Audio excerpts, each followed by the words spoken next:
Brian Koberger signed a plea deal where he will get life in prison, no parole. There will be no chance of him appealing this whatsoever.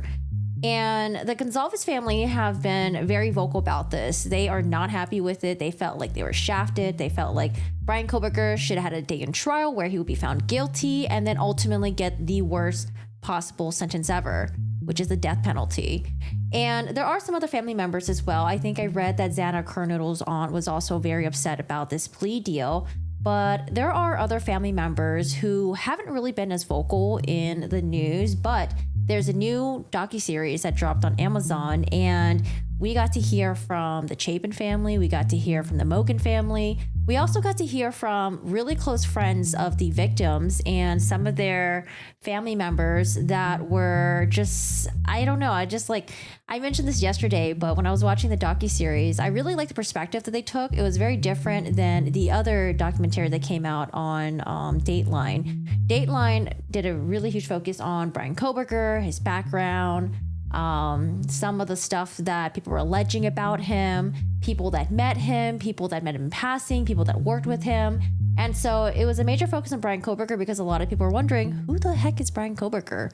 Where did this guy come from? What was his motive? Why did he do this? But with this docuseries on Amazon, they did a huge focus on the family members and the friends. And honestly, it was really sad. Each episode that passes by was just really sad. It was really sad to see how the family members and the friends went through so much. Not only are you dealing with someone that you loved, someone that's really close to you that was brutally murdered at a very young age, when they had a whole life ahead of them, but to deal with that and then to also deal with social media, to deal with people harassing them, the media coming after them, to deal with all the people with the theories and basically, pointing their fingers like, oh, maybe they did it. Maybe there was an affair going on. So it was pretty interesting to see this perspective, and I think it's really important for people to take a look and watch it. So if you guys don't have Amazon Prime, I'm going to be recapping all 4 episodes, but if you do have it, check it out. I do think it was nice to watch it. So the docuseries is broken up into 4 parts, and like I said, we've never heard from the family members of especially Madison Mogan's family, Ethan Chapin's family. Xana Kernodle's family is not in this docuseries, but I don't know if they've been vocal elsewhere. I don't think so. Aside from the aunt being really upset about the plea deal, and then the Gonzalez family, they are not in this docuseries as well. So I would actually wonder why. They have been very vocal throughout advocating for their daughter. So the first episode of One Night in Idaho, that's what the title is. Essentially, they talk about how Moscow is a very safe town. It's a town where it's a college town. They have a collage of social media videos of all the friends. These 4 students, they went to Idaho to pursue education. As we are going through each and every of the friends, why kill them? Was it a hatred towards women? Why them? Why choose these 4 students? Was it something that was random? Was it targeted? And they actually also talk about how they were getting death threats. It's really crazy. We get into Madison Mogan's mom. Her name is Karen Laramie. She talks about how she remembered dropping Madison off at school, during the first day. And how the background with her is that she was a very young mom when she had Madison.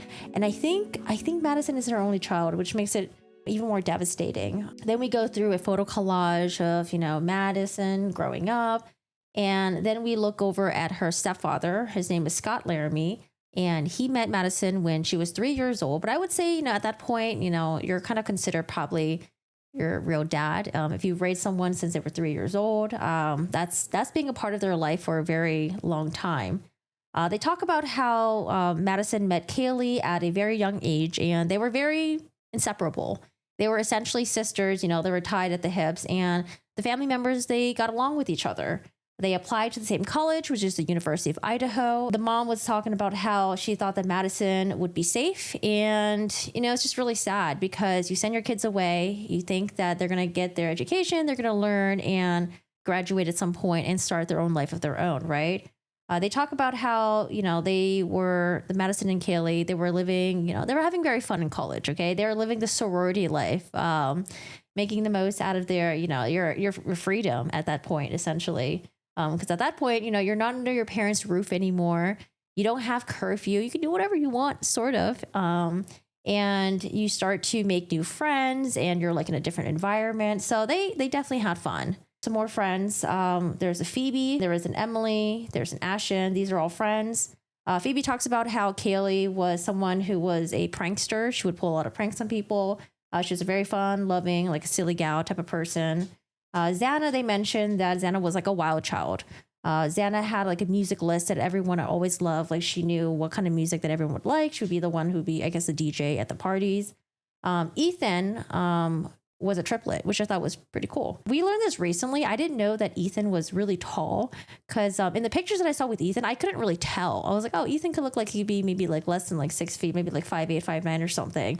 But Ethan's actually 6'4". There's Ethan, brother Hunter, and then their sister Maisie. They're from Mount Vernon, Washington, and Ethan majored in communications, I believe. Now, they focus on Ethan's family, and they essentially say that Ethan's the type of person who was the leader of the family. Ethan's mom's name is Stacy Chapin, and his dad, Jim. They talked about how Xana lived on King Street for about 2 years. They talk about how King Street was essentially like a party place. I mean, we saw the body cam footages of police being called because it was too loud, and the neighbors were like, hey, get the police over there. Tell those kids to turn the music down. But what I didn't know was the King Road neighborhood was actually these houses that the university purchased so the students can live there. So they have like, housing for the students. They have the fraternities there, the sororities there. I thought it was just a neighborhood, and then you just had like, regular people living there as well. So it seems like it was like, a bunch of houses purchased by the university. And then you guys remember how I think a year later they tore down the house. It makes sense now why the university decided to tear down the house, because you have all the surrounding houses nearby that are lived by other university students. Yeah, seeing that house every day boarded up with a caution tape around it, it is very sad. And then we get to know more about who actually lived around that area, because every morning they woke up, they look out the window, they see that fucking house standing there. Because I remember hearing about how when they were tearing down the house, and I was like, oh, why would you do that? Why not just wait until the trial's over, Because what if there's like some sort of evidence you have to look through, or pictures or something like that? But I can see why the university ultimately decided to tear down the house a year later. It talks about Hunter Johnson, who was one of the guys that stumbled upon the victims the next day. I think his girlfriend's name is Emily. They talk about Dylan, who was the roommate. Dylan was also part of the sorority as well. Now, you guys ever met a couple like this? A couple where you feel like the girlfriend and the boyfriend are literally the same person, just different genders? That's how they describe Ethan and Xana. They said that they had the same vibes. They're basically the same person, just different bodies. It goes over to November 6th, November 5th, November 6th, which is before the murders happened. And that was Parents' Weekend. Luckily, because of Parents' Weekend, some of the parents were able to come in and visit their kids, their school. But one of the family members, essentially, they left Sunday morning, and they basically looked at each other. They're like, wow, we did it. We're done. Like, we're good. The kids are happy. Everyone's doing good, and they're in college right now. But they didn't know, or literally they know, that 7 days later, well, their lives would all be taken away. So we go to 11:45 a.m. This is the morning after the murders. Hunter talks about how he slept over at Emily's apartment, and then all of a sudden, they get a phone call from Dylan. Again, Dylan is one of the surviving roommates, and Dylan's basically telling them that, hey, something weird happened last night. I don't know if I dreamed it. I'm just really scared. I'm in the basement right now. And so when you're getting a phone call like that, you're probably just thinking, well, it's nothing, not a big deal, because this was a town where people did not lock their doors, which is crazy to me, because I think no matter where you live in, safe, whatever, always lock your doors, man. You never know. You never know what's going to happen. But there are people that I grew up with that did not lock their doors, so I can understand that sentiment that if it carries over from your childhood into your adult life. But I'm like, nah, you better be locking your doors. Wait, I'm curious though. One in chat if you guys don't lock your doors, or if you grew up not locking your doors. 2 in chat if you're like me, you're like, no, you're always locking the doors. And then 3 if sometimes you lock your doors. That would be really surprising. I don't know. We always locked our doors, no matter what. And then it goes over to 11:58 a.m. when the 911 call was made. Essentially, these kids, I'm going to say kids because, they're in the early 20s. Technically, they're not kids, but I'm going to refer them as kids anyways. They're essentially saying that they don't know what happened. Hunter Johnson apparently said that there was no pulse. Now, remember how when we initially read the transcript, we're like, why would they say someone's unconscious? And then we went to 911 call, same thing. Like, why would you say someone's unconscious, especially if someone was stabbed? There's probably blood everywhere. It seems like what happened was that Hunter was the one who saw the crime scene and he was trying to shield the others. And so instead of being like, oh my God, they're all stabbed to death, they're all dead and bloody, he told everyone to get the fuck out of the house, call 911, and then just say there was an unconscious person. So now it all makes sense as to why they, instead of saying, oh my God, everyone's dead, they're stabbed, there's blood everywhere. It makes sense to me now why you would kind of minimize it, because you're trying to minimize the tragedy for the other people that were around. There's someone named Ava who was also there, was outside. They talked about how Emily was crying. So the people that came over, I think, was Hunter.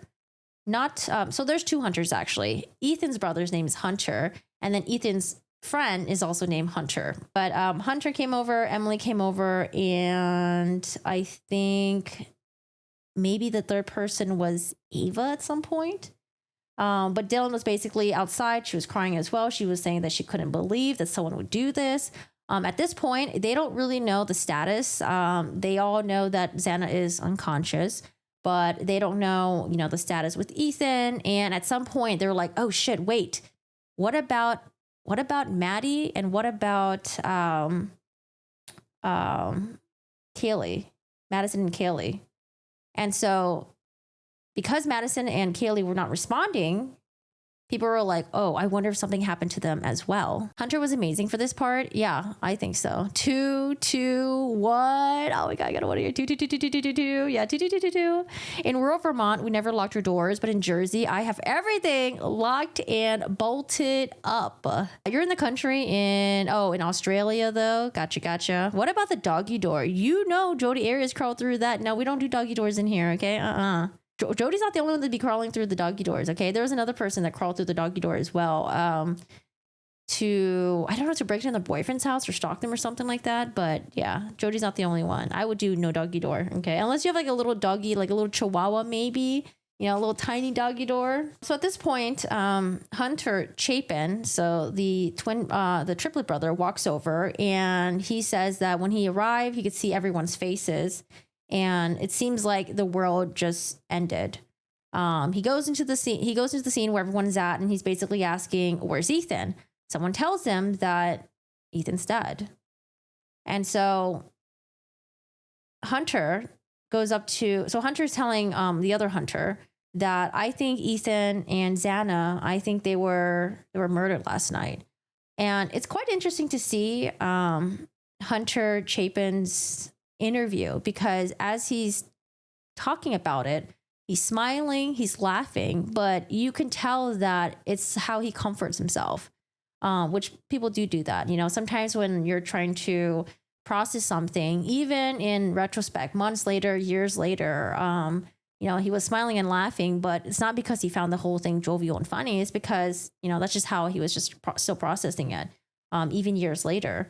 So Hunter Chapin's like, okay, well, I need to call the sister. And he calls the sister, and the sister's like, hey, what's up? What's going on? And he's saying that, hey, you need to come over here. Like, you just have to come over here. I can't tell you what's happening right now, but just come over here. At this point, they go over to Hunter, Maisie's and Ethan's mom. And she talks about how she was at the grocery store. And at that point, one of her sons call her and says, Ethan's not here. And she's like, what are you talking about? Just go get him. He's like, no. Ethan's not here. Which I could totally see that as well, because when you're trying to process something that's so traumatic, instead of just thinking of the worst case scenario, like, hey, Ethan's dead, you would just say, he's not here anymore. I don't know. He's not here anymore. And so the mom was really confused. And at some point, Ethan says that, no, he's not on this earth anymore. And so the mom says that, she just left her grocery cart. She went in the car, and then she called her husband and said that Ethan was killed. I can't imagine getting news like this when you're kind of out and about. Apparently, she said she was at the grocery store and she was talking to someone that she knew. So I don't know if that person was still there when she got the phone call or if that person had already walked off. But yeah, super, super, super sad. So we go back to 1122 King Road, and all the kids are out there. They're at the driveway. They say that law enforcement is not talking to them. They were sitting there for a very long time. They weren't getting any new information. They knew that Ethan and Xana were not alive. And because these group of friends, they were so close with each other, they had I'm assuming maybe they had like the locations on, maybe on Snapchat or something like that. They were saying that Kaylee and Madison, their phone was pinging inside. So that's when they were starting to wonder what happened to those two. So now we go over to Maddie's boyfriend, Jake, who, by the way, apparently people were pointing their fingers at him too. Because I guess like when murders like this happen, you always think, oh, it's someone that's close to them. It's probably someone that's, maybe their spouse, significant other, or something like that. Maddie's boyfriend, Jake, called Maddie's mom. That's right. And then was asking her, hey, do you know what's going on in Moscow? I think Xana is dead. And so the mom gets those horrible news and she calls Moscow Police Department, but they can't give her an update. They can't tell her anything. And so it goes over to her husband, Scott. And Scott was like saying, oh, it's probably nothing. It's probably nothing at all. At that point, they're probably just in denial or they probably just think it's not a big deal. So they're like, hey, let's just go down. Let's drive there together. We'll pick up Maddie and let's go get lunch. And so again, they call law enforcement on the way there to confirm if there was an active homicide. And law enforcement says, yes, there is. They're still thinking, okay, well, nothing's wrong with Kaylee, nothing's wrong with Madison. And they're just going to go and pick the two girls up and we're just going to console them because of what happened to Xana and what happened to Ethan. But then all of a sudden, which is so fucking wild to me because they're the friends that are there, they're not getting updates. The family members are not getting updates. All of a sudden, the University of Idaho sends out this alert and it says homicide on King Road. It doesn't say how many people, it doesn't say who were killed, but you're essentially getting a confirmation that the people that were living in the house, there were deaths that occurred. Everyone that's just sitting out there, they talk about how they just like burst out crying. I guess the University of Idaho alert is also called the Vandal alert. At some point, they did say 4 students were murdered. At this point, people think that it's just Xana and Ethan, and then now it's confirmed that it's 4. So Kaylee and then Maddie. So apparently when Hunter went in Xana's room, I guess he noticed that there was wounds on Xana, there was blood and everywhere, and he says that it looks like it was some sort of attack. They were taken to the police department one by one, and they were interviewed. And essentially, they were asking each of the kids, like, hey, what did you guys do last night? Who would do something like this? And the kids all recap, like, oh, we did this, we did that. But they have no idea who would have done this. And it's actually really crazy because you start thinking about, okay, is it someone in our friend group? Is it someone that we could have known, could have passed? You probably start getting a little bit suspicious about the people who are around you. It goes to Madison's mom, and she gets to the police department, and she's sitting there in the room, and they confirmed that there was a homicide that occurred at her daughter's house, and there were 4 victims. Law enforcement breaks to them that Madison was a victim, Kaylee was a victim, and so were Ethan and Xana. They were unable to really give them any details at that point, just to tell them, hey, like, this is all we know, and we don't know what happened. We don't know how it happened or anything like that. But this is what people are wondering. They're wondering, how did these 4 students, how did they get murdered? They again reiterate that these kids are in college. They're supposed to be learning. They're supposed to be starting their lives. Something like this is not supposed to be happening at all. Ethan's parents also arrived as well around 9 p.m. They drove to the police station and they sat down with law enforcement. Again, this is where they talk about how the university rented a block of houses in this neighborhood and that law enforcement took them to a hotel. You don't know where the killer is. They could still be out there. A lot of people were, they felt like they weren't safe anymore. Living in King Street. So what the university did was they took the students and put them in the hotel, and I think they put the family members in there as well, I think. Ethan's family talks about how they just felt like they just didn't sleep at all for 4 days. They were wondering what happened. They were wondering, why did this happen to Ethan? And it's just really sad because everyone's just shocked. They don't know anything. There's like no news. They just know that their loved ones are just dead. The kids talk about how they were really, once they got to the hotel, that's when they just like cried everything out. They were just really, really shocked. They were so scared of going to bed that they would, any little noise that they would hear, they would kind of just like perk up a bit. Because again, you don't know if the killer is targeting maybe like, a certain group of people, certain friend group or family members. You don't know who could be next potentially. Law enforcement said that it was a target attack on a big group of friends. Again, they're wondering why them. And at this point, they're wondering, okay, well, were they stalked for months? If you have 4 of your friends that were murdered in your friend group, was a killer or killers, were they stalking, just these 4 individuals, or were they stalking everyone else? No one had any idea whatsoever.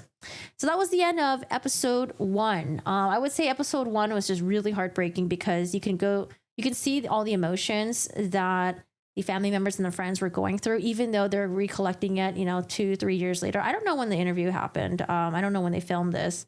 But you could still see the devastation in their eyes. I feel like it was just very palpable. Then it starts with episode 2. So again, this is a 4-episode docuseries. So episode 2 starts with the news, and it covers 4 students were murdered. Class was canceled that day, and kids at that point, they weren't feeling safe. They were getting the fuck out of there because they're like, okay, well, there's a killer out on the loose. Is the killer targeting students? Is the killer, just targeting this friend group? What is going on over here? Law enforcement announced that they did not have anyone in custody. So again, you're wondering, could it be someone that is part of the friend group? Someone who's like nearby? Could it be someone who's part of the university? It goes to Madison's parents, again, Karen, Laramie, and Scott. And at this point, they're just grieving. They keep thinking, why did this happen? How did this happen? And she talks about how she was stretching her imagination to make sense of what happened to her daughter.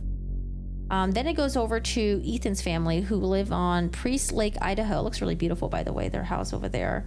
And again, the Shaven family, they're all locking their doors now. And it just feels so weird to be in this house where there's no Ethan. The house just feels really quiet because, again, Ethan felt like he was like they felt like Ethan was like the leader of the family. They just felt like the house was just really, really quiet. They talk about how, it was just like really sad, and how they were crying, and how it felt so weird that you would spend 20 years raising your kid, and then all of a sudden, very quickly, he's just gone.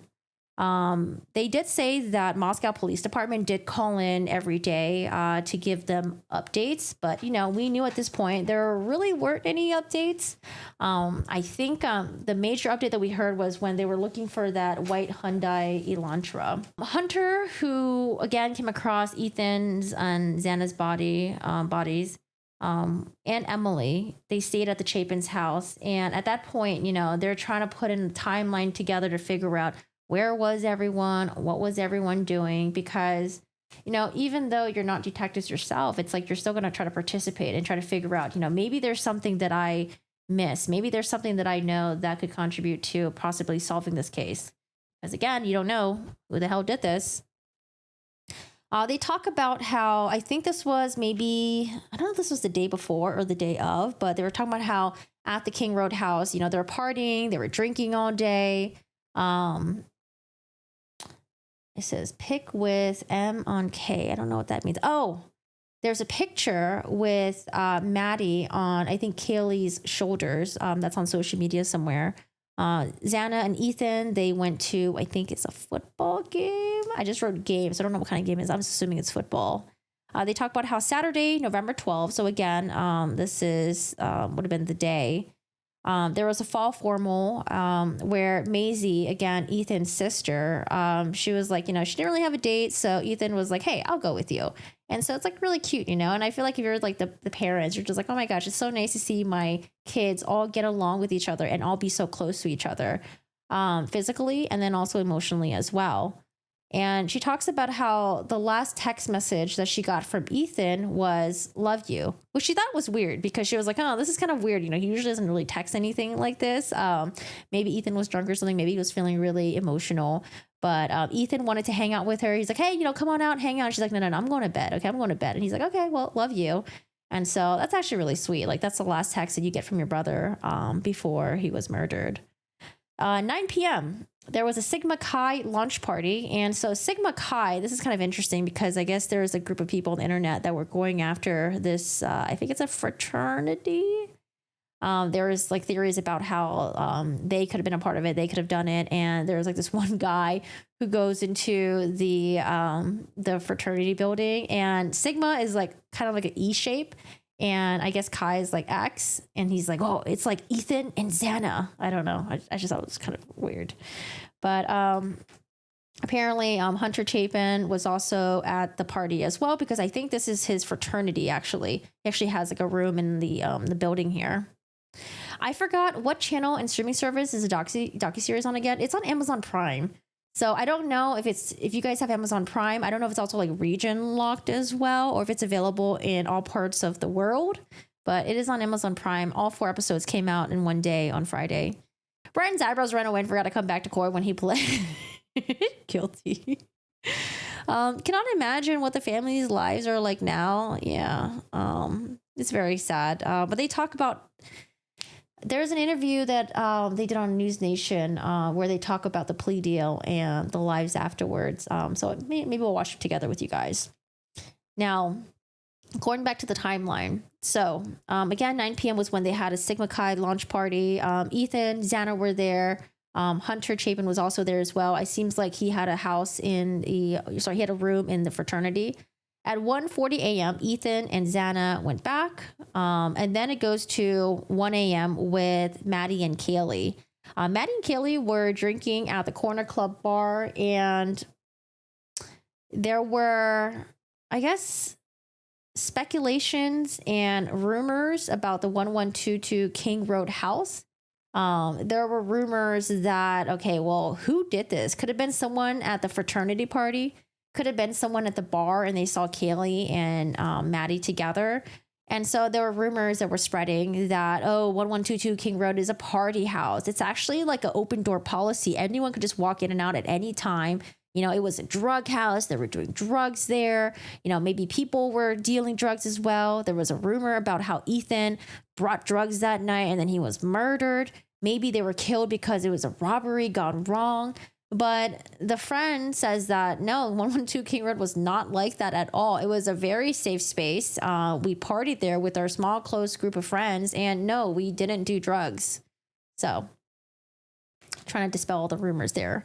Now, this is the part where I was just really surprised because they talk about how the family members and the friends were just getting harassed. Getting harassed by the media, I can see that happening. That seems kind of like part of the course where the media just wants to know what's going on. They're like, hey, do you know anything? Do you know what's happening with the investigation? How are you feeling about this? But when you're someone that's grieving, you probably don't want to deal with the media. You probably don't want to talk to the media, especially when it's so fresh, so new. But maybe there are some people who would.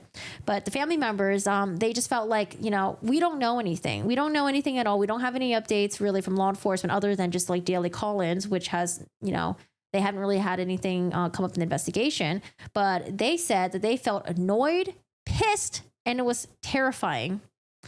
It goes to, next person is Art. I don't know how to pronounce his last name, but Art Betej, I don't know how to pronounce his last name. It's Bettge. How would you pronounce that, y'all? But Art is the mayor of Moscow. So I was actually really surprised at how many people participated in this docuseries. Like I said, family members, friends, and then we had the mayor of Moscow, and then we had someone from the university also participate in this docuseries as well. But the mayor of Moscow, Idaho, talked about how the last homicide that happened here was 8 years ago. That is how unoften murders happen in our town. Again, they said it was a very small town and that they were just not prepared for this level of attention. This is a major crime that happened in their small town. And initially, Art was the only one that was talking to the media. But at some point, he was probably like, no, I don't want to talk to the media anymore. I don't want to give any updates. Y'all go talk over to the law enforcement, okay? Leave me the fuck alone. All of a sudden, they have a news conference. At this news conference, law enforcement says that it was a homicide and it was a stabbing. They do not have the weapon in custody, though. Can you say that weapon in custody? Or is it only people that go into custody? People will go into custody, but weapons don't go into custody, right? Like evidence will go into custody. We have the evidence in our custody. I guess you can say that, right? This one part I did not know about. Have you guys ever seen that image on Reddit of the exterior of the 1122 King Road house where there was blood dripping on the outside? I feel like I remember hearing about it and I thought it was just like some fake internet shit, but apparently it's real. They mentioned this in this the Docuseries. I guess because the murders were so brutal and there was just so much, sorry, it's gonna get really kind of gruesome, but there was so much blood, it actually seeped through the flooring and I guess somehow seeped through into the exterior of the house. It's actually really, really creepy. If you ever see the picture on the internet. At this point, there was someone in the audience, one of the media, they were like, hey, how come 911 wasn't called until 12 o'clock p.m. the next day? And so, the law enforcement, they're like, we're not going to say anything about that. No, we're not going to say anything. But there was a question asked about the medical examiner. And the medical examiner did say that all four were stabbed with the same large knife. They don't mention the knife sheath. Poor kids, just a regular Saturday night. They never could have known it was coming. Sick. I agree, Aaron. I don't know. It's just so crazy because I'm trying to think of like when I was in my 20s, I was in college, you would go out, drink, have fun, you go to bed, pass out, eat like late night ramen, some cup noodles, some Lunchables, go to 7-Eleven, get some taquitos, and then you just go home and just pass out. Can you imagine just doing all that, passing out, and then you have some fucking weirdo in your fucking room targeting you while you're sleeping, one, and while you're intoxicated, two? Horrible. Oh. KK says, Corgi, not really, but your skin always looks amazing. It's the lighting. It's the camera. Please do a separate video on your skincare routine. I need to update mine. Paula's Choice. I have acne issues though, so Paula's Choice helps me keep my acne at bay. The Paula's Choice has like a thing where you can go online and then you can do your skin. They'll like analyze you answer some questions and then they tell you which products they recommend. But yeah, it's just all Paula's Choice. Yeah, the blood was draining down the side of the foundation. Yeah, it was very, very, very creepy. Hell, I was making chocolate chip cookies on a hot plate during the late night alcohol munchies. Lol, that sounds really good. But yeah, it's just so crazy. I don't know. You're just in your 20s, doing your thing, and then some fucking creep comes in and just murders you. So sad. I can't imagine being a triple and losing one of your trip siblings. That's got to be a mine F. Yeah. All right. So then we go over to the Grub Truck live stream. Now, I remember when we were following this case, all of a sudden we're like, oh shit, there's that Twitch stream. Grub Truck does a Twitch stream, I guess, whenever they're maybe every weekend or every week or something like that. And they realize that Kaylee and Maddie are on there. And so everyone's like analyzing, the live stream to see if there's any weird, suspicious people, anything that could have happened. And then there was the first internet suspect, hoodie guy. Apparently there was a guy in the hoodie. And when the girls left, I think he like kind of gestures at them and he runs towards them. Someone mentioned that one of the girls basically said like, fuck you to him or something like that. But I didn't hear that. I didn't see that. But that was mentioned in the doc. Then we have a Blaine Eccles, who was the dean of student at the University of Idaho. What did he talk about? YouTuber, TikTok sleuths. I don't know if he talked about this or if the documentary went into this, but now we're going to get into all the different conspiracies, all the different suspects that the people thought who could have been involved in this. So again, they were pointing their fingers at the hoodie guy at the Grub Truck live stream. People were also pointing their fingers at the fraternity as well, Sigma Chi, where the party took place, where Ethan and Xana were at.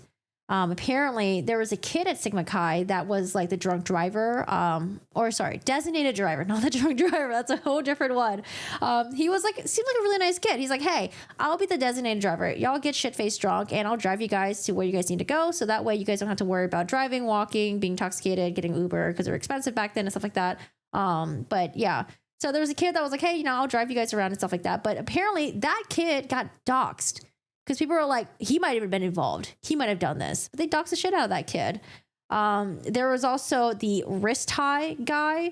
They were looking into Hunter, not Ethan's brother Hunter, but Hunter, the friend that was there the next day. Hunter was known as the wrist tie guy because there was a body cam footage of Hunter coming out of the house and they're like, whoa, why the fuck is he wearing, I think he had like Ziploc ties on his wrist. They're like, why is he wearing that? That's so weird. What kind of weird shit are they into?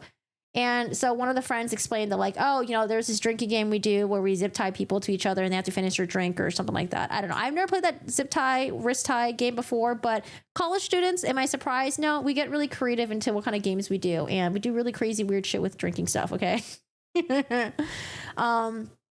So Hunter and Emily, they were talking about how they were getting death threats like daily. People were pointing their fingers at them saying that they were essentially murderers. Roommates, again, were also blamed as well. Now, this is before we found out about the 911 transcript and then the details that came out from the court documents. But, people were blaming the roommates because it's like, well, why did you not check up on them until later on? Why did you wait until 12 o'clock to call 911? People thought it was like really weird. But at that point, we didn't know like the details of it because I think it got a lot worse for them. Again, they're pointing their fingers at the roommates saying, oh, the roommates were the killers. The roommates murdered them and that they're liars. And why were the roommates spared? Again, the docuseries goes through like the Instagram comments, goes through, TikTok videos, YouTube videos and stuff like that. They also blamed Maddie's boyfriend as well and said, oh, maybe it was Jake that did it. Jake is, when someone gets murdered, sometimes it's always like, your significant other or something like that. ER was so pathetic whining. It's not fair. Dude, we watched his videos. He's not even an ugly kid. He's a decent looking guy. His personality was just fucking ass, dude. He was the type of person that just wanted to blame the world for fucking everything. Just everything. Instead of looking to himself and taking accountability. Was he ever in therapy or anything like that? Did his parents ever take him to therapy? Yeah, that kid was just wild. Yeah, BK and E are basically one of the same. Wow, life is unfair. People make fun of me. People bully me. Blah blah blah blah blah.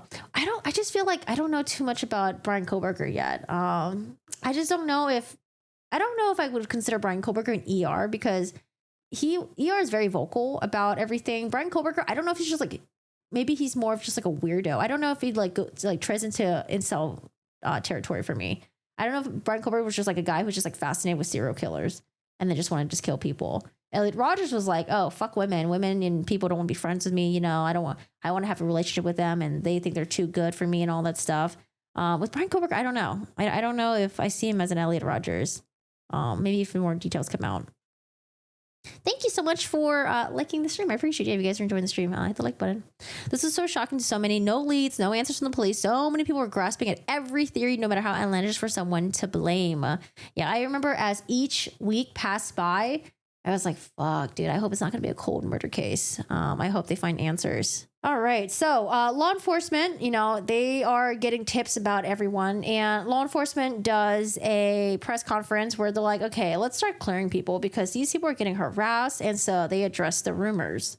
I think they cleared the hoodie guy and they cleared, maybe some of the other people that were really close to the victims. They talk about how they had a vigil for the victims and, you're kind of scared to attend because you don't know if the killer is, one, still out there, and two, just trying to target students as a whole.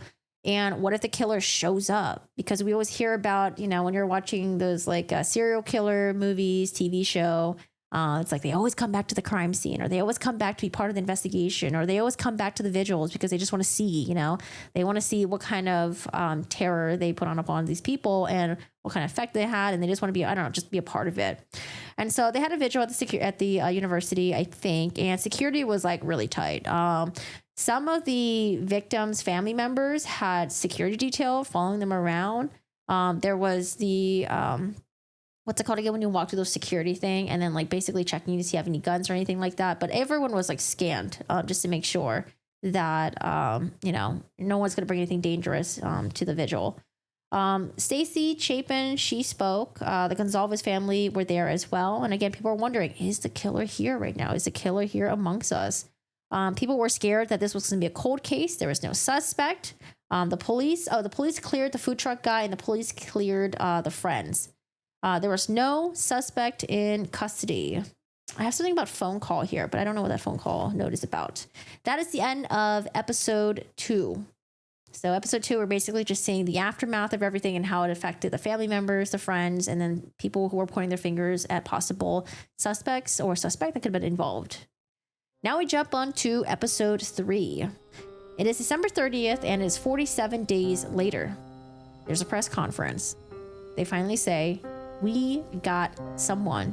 And so everyone's like, who the fuck is this? Is it a random person? Like, what's going on? And so they find out that it is a random person to them in the friend group because they're like, well, we have never have guessed it was this guy. We don't even know who this guy is. This guy is he's not even like within our age range. Because I think Brian Koberger at this point, Brian Koberger was 28 years old. So the only details that we know about the suspect that was arrested was that he was 28 years old. His name is Brian Koberger. He was a graduate student at University of Washington, so the next state over. However, University of Washington, University of Idaho were about, I don't know, maybe like 20 minutes apart. So everyone's wondering, who the fuck is this guy? Does anyone know him? Why is this guy from Pullman? Like, what's he doing over here? Why is he murdering people? And so we get some reactions. Ethan's family, they said that it felt like they can finally breathe again, that they were glad that they finally caught the person.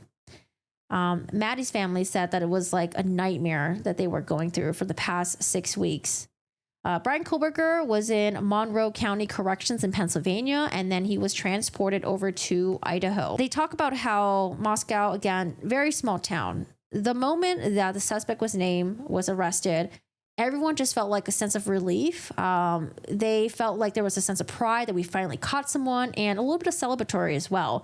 Now, the one thing that really kind of caught on to me was the fact that they felt like they were so relieved that it was not someone a part of their community. It was an outsider. They talk about, it's just an outsider from the East Coast. East Coast is where murders happen. So they're just really glad that it was just like, okay, it's not one of us. It's not one of us. It's just someone who's an outsider. They talked about how Brian Koberger, he was getting his PhD program in criminology at the University of Washington. Brian Koberger was also a teaching assistant, which is a little bit chilling because if you're someone who was in one of his classes, you interacted with him, it's like, this guy is not just like some nobody. This is a guy who is around other young people, other students. And I wonder if he had issues with the students. And he's like, you know what? Fuck students. Fuck these kids. Fuck all these guys. And that's why he decided to target 4 students. Not in University of Washington, though, because he probably thought that, I need to do it somewhere else, in a different state or something like that. Not somewhere within, people that I interact with. And so Brian Koberger lived about 9 minutes away. And again, Pullman was just another college town nearby. Brian Koberger shows up for his initial court appearance, and Maddie's dad talks about how, he saw Brian Koberger coming in for the first time and how Brian Koberger was 8 feet away. The mom said that the dad was shaking so much, but she was like holding on to him because she was kind of afraid that the dad would just lurch over and just go after Brian Koberger, which, I wouldn't be surprised. Ethan's mom, she said that she won't attend the hearings, and even if they had a trial, she doesn't want to go to trial. I think Ethan's mom also shared the same sentiment as well for the sentencing. I don't think they're going to be attending. They talked about how there was a gag order that was put into place until the verdict comes out. Now, the interesting thing about this non-dissemination order, they are going to have a hearing, I think, in a day or 2 from now, where they're hoping to lift it. And so once that's lifted, I wonder if we're going to get access to some of the court documents that were sealed. I wonder if we're going to learn about more evidence against Brian Koberger. Again, everyone's wondering, who is this guy? Who the hell is he? Did he just become a killer overnight? What's his background? What's his history? It goes over to someone new in the docuseries, which is a person named Josh Ferraro. Josh said that he went to DeSales with Brian Koberger. They met in what does that say? Bio rune? Bio something. I think they meant in bio, some sort of bio class. Brian Koberger was, oh, that's right. Okay. So they met in bio class, and essentially there was a project and you had to go and pick your partners. And so everyone's getting around, getting up, they're picking their partners, and Brian Koberger is just like standing there, like awkwardly alone in a leather jacket. I'm like, oh, a leather jacket? Was Brian Koberger trying to look cool or something like that? Like, I don't know, like wearing a leather jacket to university. Josh talks about how Brian Koberger is a very smart guy. He was very detail oriented, and it was actually a pleasure to work with Brian Koberger. I wonder if Brian Koberger did his fair share of the work, because sometimes when you do like group projects, that one person that like doesn't do shit, but then they're going to take credit anyways. Fucking annoying. There is a Brittany Slavin. Again, she also went to DeSales as well. She was also a psych major. So during this time, Brian Koberger was a psychology major, and it goes over actually, I think I copied, or I might have written down his resume. But Brian Koberger at this point, he was a psychology major, and she saw Brian Koberger as someone as like the smarter student. She also admitted to trying to cheat off his test. I'm like, girl, should you be admitting this? Because like, what if, I don't know, what if someone, you're trying to apply for a job or something, and they're like, oh, I recognize you. Are you the girl who tried to cheat off that guy's test? Like, I don't know. I thought it was funny that she admitted that. Brian Koberger, they said that he was a very lonely looking guy. The guy did the other guy, Josh, tried to invite Brian Koberger to a party, I guess, because sometimes you kind of feel bad. You're like, hey, I want to come to a party, you want to come hang out. Brian Koberger rejected going to the party, and he felt like Brian Koberger was kind of like an oddball type of character. Brian Koberger commuted to DeSales, and he had a very robotic like quality to him. I think probably in how he spoke and his mannerisms, and he lacked human. I don't know what I wrote here, but probably he lacked like the human interactions. He probably like I said, they felt like he was like a robot. And Josh did say that, well, I could see Brian Koberger doing it. There's a Catherine Ramslin. I don't think she was in this doc though. I think they just mentioned her. So at DeSales University, there's a professor that's like really well known in the criminal world. She studied serial killers, and essentially Catherine Ramslin would have this class that they all took where she would take a house and she would basically construct a crime scene, which is pretty cool. It's like a really hands-on thing. She would have the students go into the house and basically process it like a real crime scene. They would document the evidence left behind, and they would try to solve the crime themselves. They mentioned the Reddit survey that Brian Koberger put out. Basically, Brian Koberger wanted to find people to talk to. He wanted to know what was their motivation for committing crimes. They talk about Brian Koberger's, then they jump over to Brian Koberger's background. So Brian Koberger was raised in the mountain of Poconos. Apparently he was bullied a lot, that he was a loner kid. I'm not quite sure where they got this information, because they didn't have anyone in the documentary that went to school with Brian Koberger during like elementary school, middle school, or high school to talk about this. But that's what they're sticking to. Brian Koberger was, again, going back to Brian Koberger holding his position as a TA at the University of Washington. The students found him off-putting, and that his personality was just kind of weird. In the probable cause affidavit, that was released. So I remember we were all jumping on this because we wanted to know, what did they have on this guy? How did they find him? How did they hone down on him? The probable cause affidavit talks about the DNA. So the DNA that was left behind on the knife sheath.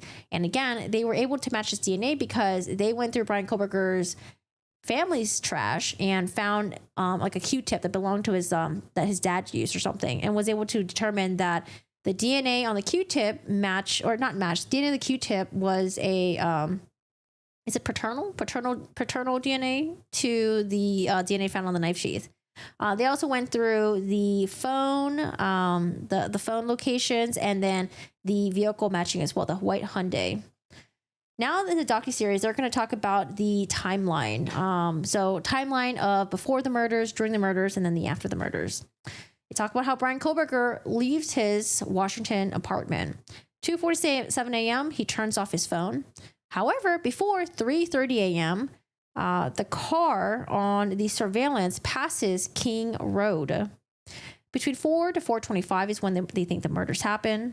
At 4:20 is when the car speeds off. I wonder why they say 4 to 4:25 if the car speeds off at 4:20 on the surveillance. I don't know. But we see a white car speeding off away from the King Road house. And at 4:48 a.m. is when Bryan Kohberger's phone gets back on the network again. However, instead of driving, it's kind of like a Wendy Adelson thing, right? Instead of like going from here to here, it's like, I'm going to go all the way down here to go up here. It's like, why would you take that drive right there? Are you trying to avoid the major highways? Are you trying to avoid cameras? Are you trying to take the back roads because there's less people on there to spot you potentially? That's what I'm thinking. So again, Bryan Kohberger doesn't drive on the main highway. He drives south through residential areas, which I'm like, is that a good idea? Because there's probably a lot of like, people nowadays have security footage and stuff like that. All right, so 5:30 a.m., Bryan Kohberger returns to Pullman. Now, this is a new thing that came into my mind, and I was like, oh, I didn't even think about that. Because remember, at 9:15 a.m., they believe that Bryan Kohberger came back to the crime scene. And when I was watching this docuseries, I was like, wait a second, I wonder if he went back to the crime scene to try to get the knife sheath. I wonder if he went home, was like, oh yeah, I did it. And then was like, where's all my shit? Oh my God, where's the knife sheath? And that's why he drove back. Maybe because I thought he drove back to kind of gloat to see if there's law enforcement that responded to what he did. But now it could make sense that if he went back at 9:15 a.m., he was like, oh shit, I don't have the knife sheath with me. Should I go back and go get it? Later on in the docuseries, there's someone that actually mentioned this, was like, oh, I wonder if he went back for the knife sheath. So I was like, oh, I completely didn't even think about this. They talk about November 18, 5 days later. Bryan Kohberger changes his registration for his vehicle from Pennsylvania to Washington. People were saying that, oh, I wonder this is done because in Pennsylvania, usually in the East Coast, I don't know why this is a West Coast thing, but usually in the East Coast, you're required to have a front license plate. Okay, front license plate, back license plate. However, it seems like some states in the West Coast, you don't need a front license plate. I'm like, why? Get plates on front and back. November 28th, at this point, it is 15 days later. They say that they have a vehicle of interest. The law enforcement, they put out an alert for a Bolo, which is be on a lookout for a white Hyundai Elantra. Now, what's interesting is that, remember initially, they were looking for a 2011, 2013 Hyundai Elantra. And so someone in the doc said that they were driving around, I think maybe it was like a school security or something like that, but they work for the school. They were driving around, this is... I think either University of Washington or where the apartments where Bryan Kohberger lived, but they did spot a white Hyundai Elantra, and they were going to file like an incident report. Oh, they did spot a white Hyundai Elantra because in their system, apparently there was an incident report with a police officer. I think Bryan Kohberger was pulled over because of I think he turned in the intersection when the light had already turned red or something like that. So they were going to submit this to the police as a lead, but they didn't because they're like, oh, well, police is only looking for a 2011 to 2013 Hyundai Elantra. I think Bryan Kohberger had maybe a 2015 or 2016 Hyundai Elantra. So that is why Bryan Kohberger his vehicle was never initially submitted into the system. Crazy. Christine Cameron. Okay, so we're going to start getting into some of the Elliot Rodger stuff and some of the, the reason why they think Bryan Kohberger was on the University of Idaho Facebook page, but posing as someone named Papa Roger. I don't know if I'm really convinced that that could be Bryan Kohberger, but it starts getting a little more convincing afterwards. So Christine Cameron, she is the admin for the Idaho 4 page. And there's a weird guy named Papa Roger who started posting. And he would say weird shit like, oh, I wonder how the knife was held. I wonder which hand was used to stab. And so these are like kind of like inquisitive questions, but at the same time, kind of like, I don't know, kind of like weird. Christine Cameron also manages other pages as well. They are people that are online. They try to solve crimes. I think there was at least 225. I think it was like, a 250,000 people following this page, I think. Again, they go back to the questionnaire on Bryan Kohberger, and they're saying that, okay, if you look at Bryan Kohberger's questionnaire that he posted, the one that's on Reddit now, it's very similar to what Papa Roger was asking. For example, in the questionnaire, Bryan Kohberger wrote, how did killer leave this? Oh, no. In the questionnaire, Bryan Kohberger wrote, how did you leave the scene? Papa Roger wrote, how did killer leave the scene? Which I'm like, that seems like a generic question. I don't know if I'm convinced. Bryan Kohberger's questionnaire said, before leaving, is there anything else you did? I think Papa Roger wrote, "Did you clean up at all?" or something like that. I don't know. I just felt like it was kind of similar, but not enough to convince me that it was the same person. Apparently, the first post, whose first post of this? First post of the evidence release, the murder weapon. Let's see. Let me try to dissect this. First post of the evidence release, the murder weapon has been a consistent as a large fixed knife blade. This leads me to believe they found the sheath. The evidence released prior to 2 autopsies. So I think this is a post that the Papa Roger guy wrote, and they're saying that how did this person know about the large knife, and how did they know that they possibly had a sheath? Is it because it's Bryan Kohberger? December 13th, something about a gas station. A white sedan drove by. No idea. Oh, December 13th, I think they report seeing a white sedan or something like that. Papa Roger was saying that the white Elantra was a red herring. So maybe it's Bryan Kohberger trying to say like, oh, don't believe the white Hyundai thing. You know, it's fake. December 12th, at this point, it's 29 days after the murders. Bryan Kohberger's dad flew in to drive with Bryan Kohberger across the country during winter break. Bryan Kohberger was pulled over twice, I think for following too closely. We do have the body cam footage of that. A lot of people are wondering, why would Bryan Kohberger's dad drive all the way across the country? Because one, that's very time consuming. Two, very expensive because gas, and what if your car breaks down? And it's not like you're driving from one state to another. You're driving from like one state to another state to another state to another state, all the way from the West Coast to the East Coast. That is a long fucking drive to do a cross-country trip from the West Coast to the East Coast. So people are like, oh, I wonder if Bryan Kohberger's dad knew something. All right. Then the police chief, hard to pronounce that word. A police chief talks about how they recognize Bryan Kohberger. This is a police chief of Pullman at the time. And he was like, you know what? Bryan Kohberger came in on at some point because he was interested in the research and assistance program. And so this is where they looked at Bryan Kohberger's resume. In his research interest, at the very top of his resume, he lists that his interest was the causes of violent crime. He lists his education. Again, he majored in psychology at DeSales, and then when he went to University of Washington, he was trying to get his PhD in criminology. He said that Bryan Kohberger during the interview was just really awkward, and that his communication style was not fluid at all, that he stuttered a lot, which could also, be due to someone that's really nervous for a job interview. But he did feel that Bryan Kohberger would fall short in an area of trust, because when you're working this line of, in this field, you have to be able to trust your people. You have to be able to, I think that's in any field, to be honest, though. And he just felt like, Bryan Kohberger just doesn't seem like a person that people can just trust, and that he just didn't get the job. They talk about the single source of DNA that was found on the knife sheath. So this is when they do the investigative genetic genealogy, where they took the DNA on the knife sheath and they're comparing it to the public.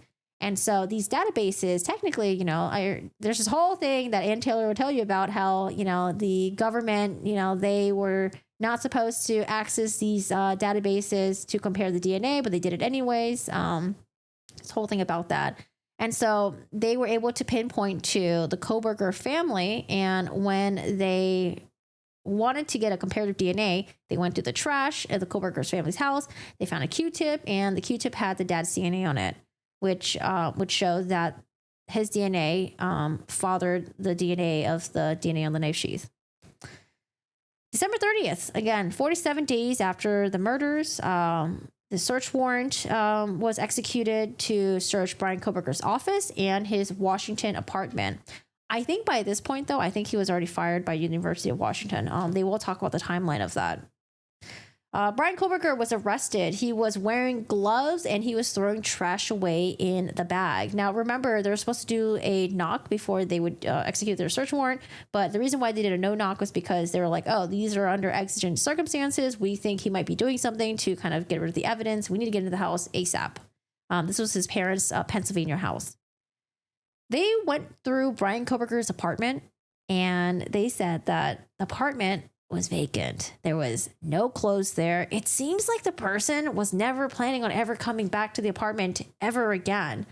I don't know if Bryan Kohberger just didn't own a lot of shit, or if there was that intention. Like, we're not ever coming back here ever again. Because, you know, Brian Koberger just started University of Washington. He still had, you know, another semester and then, you know, subsequent years to finish to getting his criminology degree. It goes back to the lady that runs the Facebook group for the Idaho 4 murders. She said that Papa Roger was gone, not posting anymore. His Facebook page completely disappeared. So again, she is alluding to Brian Koberger being the person of that who authored that account. Brian Koberger's mugshot and this part I don't know, man. She was comparing Brian Koberger's mugshot as like a side view of him. Papa Roger's profile picture had a side view of this like old man, you know, and she's like, if you look at the picture side by side, it kind of looks similar. It's like, yeah, it's two dudes with the side by it's like a side profile shot. Like, I don't know, that's just that's a little conspiratorial to me. But the fact that the Papa Roger profile was gone when the Brian Koberger was about to be arrested, you know, maybe it was him. But yeah, I don't know. I just wasn't super convinced. Hunter's the one that came across the victims at the house. He thought, you know, now that Brian Koberger has been caught, maybe their lives will return to normal. However, he was like, nope, I was completely wrong. Life would never be the same again. And actually, they end up getting more attention than anything. May 2023, Brian Koberger has his arraignment hearing, and that's where he is completely silent. We don't hear from him. The judge enters a non-guilty plea for him, which I remember I was really confused. I was like, wait a second, why wouldn't you just say that you're not guilty? Why would you not say anything at your arraignment hearing? I wonder if Brian Koberger was trying to like fess up to the crimes, and then maybe he was told that like, hey, you know, let's just go through the court system. Let's see what kind of evidence we can throw out. And let's just try to, you know, get through this. I don't know. Because it's kind of interesting how at your arraignment, you wouldn't say you're not guilty. So I don't know if there's like some sort of like tactic to that. I don't know. That's the end of episode 3. So we're now on the last episode, episode 4. Episode 4, I wrote PM. What is PM? PM. Oh, we're going to focus on Dylan now. Dylan is the roommate. So Dylan was never on the Docuseries. Same thing with the other roommate. She's not part of the Docuseries as well, but the friend, you know, I guess she talked to Dylan and she's basically just relaying what Dylan told her or what she probably found out through the news or something. I don't know. I'm just making that assumption. I don't know if they're even like close right now, but she essentially was recapping what happened to Dylan. And Dylan said that she heard Maddie and Kaylee come home and that apparently they were chatting on the couch for a while. Now, this is kind of different than what I remember how the judge, when the judge was recapping some of the parts of the timeline, the judge mentioned that the girls were like trying to go out and then they were all supposed to go out to eat at the grub truck together, but they changed their mind because it was too late or something like that. I don't know if this still falls into the same timeline. To me, it seems like the details are a little bit different. Anyway, so she's like, you know, Dylan, she was drinking, I think, all day, and she's basically trying to sleep through the noise. Everyone in the house was asleep except for Xana, because again, Xana had the 4 a.m. DoorDash order, and you know, Xana's phone did show at 4:12 that she was on TikTok. The car comes in at 4:05, it turns and then it parks. Dylan says that she heard a commotion, that someone's here. She heard a commotion and she basically heard someone say, hey, someone's here. And then she heard crying. And then she heard someone say, it's okay, I'm going to help you. Dylan opens the door, and then the guy with the bushy eyebrows walks by, and then he leaves. He goes through the sliding door, and then he closes it. Dylan tries calling everyone. No one answers. And so the only person that's responding at this point is Bethany, the other roommate that was on the basement floor. And so that's when Dylan runs to Bethany's room in the basement. And Dylan's thinking, you know, I probably just imagined it. It's probably just me. However, in the morning, Dylan must have realized that no, it couldn't have been a dream. It must have actually happened for real. And so Dylan calls Emily and says that, again, something weird happened last night. I thought it was a dream. I'm not sure, but I think something happened. And so she tried calling, you know, again, everyone in the house. No one's answering at this point. So on the second floor, we have Xana and Ethan. They're dead. That's where Dylan's room was. On the third floor is where Maddie and Kaylee were. I have someone named Josie Lawturn. I don't know if that's Emily's friend, maybe? I think they're at this point they're kind of having theories about Bryan Kohberger. Like, could they have somehow met Bryan Kohberger somewhere in passing, somewhere in in the past before, where they stalked? And they thought it was really weird because it seems like this friend group is kind of close with each other, and they don't really hang out with outsiders. It talks about the incel theory. So could Bryan Kohberger done it because he hated women?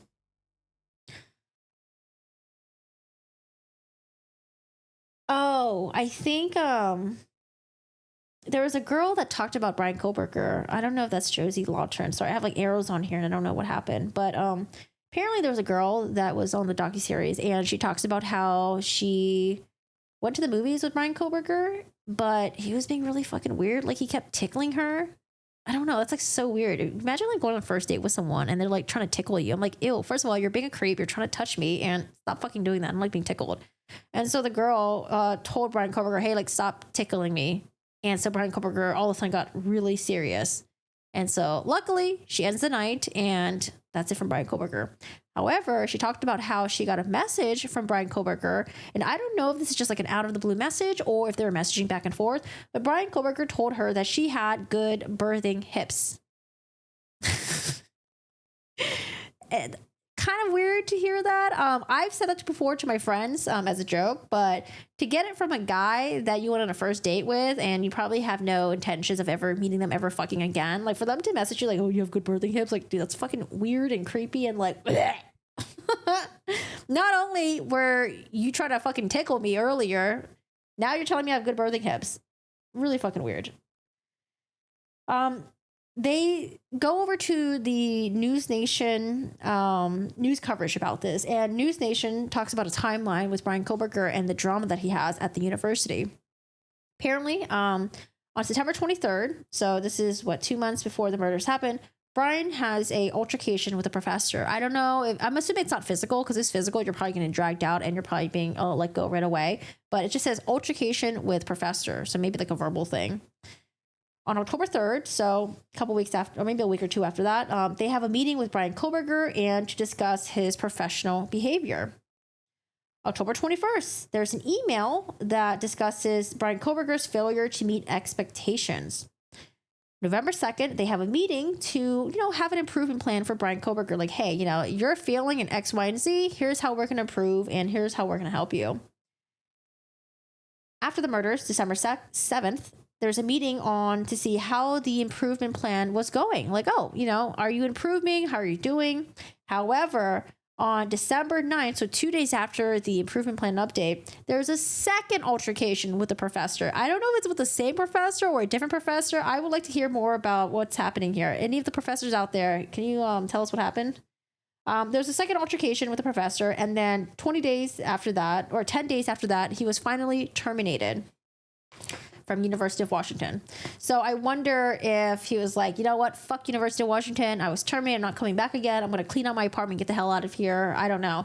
Because, like I mentioned earlier, law enforcement said that it seems like they completely cleared out the house and it seemed like they didn't have any intentions on coming back ever again. Going back to Bryan Kohberger's classmates, they studied Ted Bundy. The curriculum also studied Elliot Rodger, Ed Kemper. But it seemed like the classmates said that Bryan Kohberger seemed to be unbothered by Elliot Rodger's actions. They didn't really kind of go into more detail about that, but they just made that comment. They make a comparison with Elliot Rodger and Papa Rodger. So I think maybe trying to say that Bryan Kohberger had a fascination with Elliot Rodger and then, create that Facebook name, Papa Rodger. But I mean, Papa Rodger could just be a random person who could be an incel and then just wanted to be a part of this Facebook group just to like throw shit in there and just be like kind of like a troll. Family at this point were felt like they were very frustrated with the legal system. They felt like the defense were just trying to buy more time with all the delays and that they were just trying to do everything they can to find loopholes. So, I mean, I can understand the sentiment because remember they wanted to throw out the investigative genetic genealogy. They wanted to throw out the search warrants. They wanted to throw out, getting the Q-tip from the trash can because they were saying that like, oh, well, the trash can sorry, the property, the trash was still on the property of the house, and it was part of like a gated neighborhood, blah blah blah. So, I mean, that's typical, right? That's normal. When you see like defense attorneys, they try to do everything they can to throw things out on technicality or things that are just, illegal, or they're doing everything they can to advocate for their client. Conspiracy. So after the conspiracy, after the arrest, there was a conspiracy. Like, so it's kind of weird because like even after Brian Kober was arrested, people were still, peddling all these conspiracies. There was one that talked about how Hunter, and I think Emily are dating. They were saying that like, well, Hunter was having an affair with Kaylee, and that's the reason why Kaylee was murdered, because something happened on the side. That ended up not being true. This part was really sad. I didn't write a lot of notes because it's more just like processing and just like watching it. But Ethan's family were talking about how they're trying to find a place for him, to be at, and that I don't really know. I'm assuming they cremated him and they're just trying to figure out where to put his urn, maybe. But they were talking about like, we didn't know where to put him. We didn't want to just put him at like a crematorium. We didn't want to just put him at like I guess like a cemetery or something. And so they are still holding on to him. And they said that, we'll wait until one of the parents pass, and then we'll have him, I guess, either be buried or be put together with the parents. Because I guess as a parent, it's really hard to find out, or figure out, where am I going to put my child that died before me? They did say that they felt like, Ethan is safe now, which is like, I don't know, it was like really sad. The way they said it was just like really sad, super heartbreaking. They're just like, he's safe. I think the dad mentioned that, he goes to the basement and talks to Ethan, pretty often. And yeah, it's just super sad to see the aftermath of everything and how all the family members are dealing with it. Maddie's mom, talks about how she went to get some of the stuff back from the house, but not everything. I think it was just probably too sad for her to go back there. She was able to grab one of the sweatshirts that Maddie wore that said Idaho on it. And she was talking about the story, how, Maddie was trying to find the sweatshirt. The mom was there and they were unable to find her size, but then the mom was able to find it at a different location. And they were like really excited, but then like she took the shirt and like cut it up, and the mom just didn't understand. But like teenage things, right? When you're young, you want to like make your clothes look cooler and stuff like that. This is how the kids wear it. And the mom was saying that like, I'm so glad I got this sweatshirt back. And, I'm assuming the sweatshirt probably still smells like her daughter. She mentioned how the sleeves were still rolled up. And so she was just really happy to have that sweatshirt. I think... Oh, so this part, again, now I understand why the university decided to tear down the house. So one of the friends mentioned how, she has a house in that same neighborhood, and in her bedroom actually faces the 1122 King Road house. And every time she goes out of the window, she could see it, it's like boarded up. There's like caution tape around it. And then Ethan's brother, Hunter, who has a room at the fraternity, where his bedroom is situated in the house, it faces the 1122 King Road house. So again, he looks out the fucking window and he sees the fucking house out there every fucking day. And it's just a really sad reminder of what happened to your brother, what happened to your family, and everything that you're going through right now. And then they talk about demoing the house, and the house is like finally done.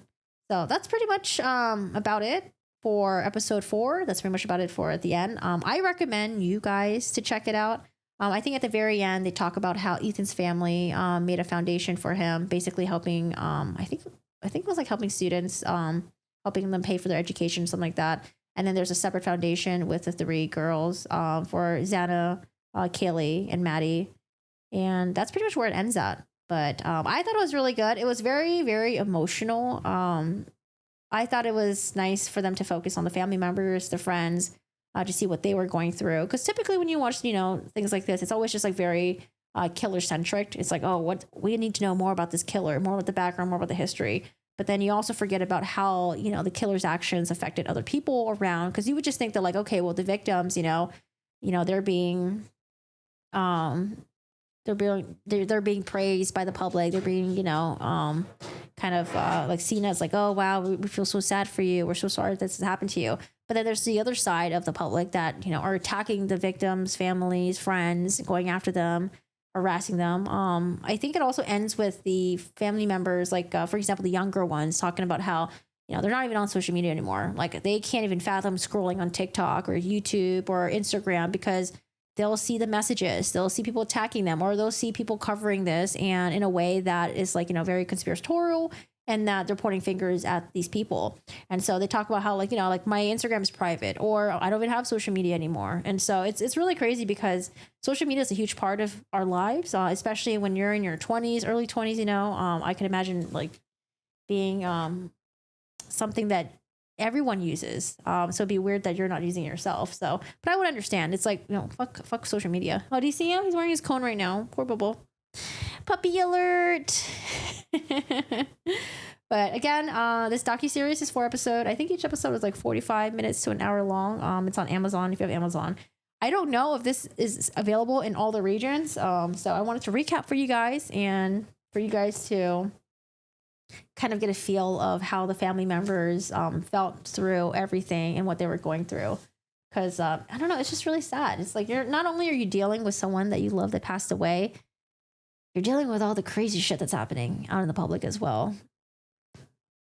Social media can destroy lives when you're a collateral victim. I mean, once they have a defendant, victims' names are often forgotten. Yeah, I mean, it makes sense. The huge focus is on, Brian Koberger, what he did and all that stuff, because it is his trial at the end of the day.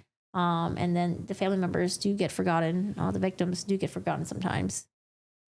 Shiro, yeah, he's going to be in a cone for about 2 to 8 weeks. He's got the scratch on his eye. And someone in the chat was telling me yesterday that having a corneal abrasion feels like you have sand in your eye constantly. It's like really painful. So I reached out to the doctor, and we actually have medication for him to take if he starts trying to, like, hit at it again. But I'm going to give it to him just in case, because I think it's probably bothering him, but he just can't scratch it. But yeah, poor Bubba. He's right here. Oh, I did want to watch this with you guys before we go. Because again, a lot of the family members have not been very vocal in the public, but I think News Nation recently had Ethan's family on there talking about the plea deal and then talking about whether or not they're going to show up to the sentencing. When you heard this plea deal was going through, what was your reaction? If I could have physically do a handstand at the time, says the mom, I would do one because I'm so ready for it to be done.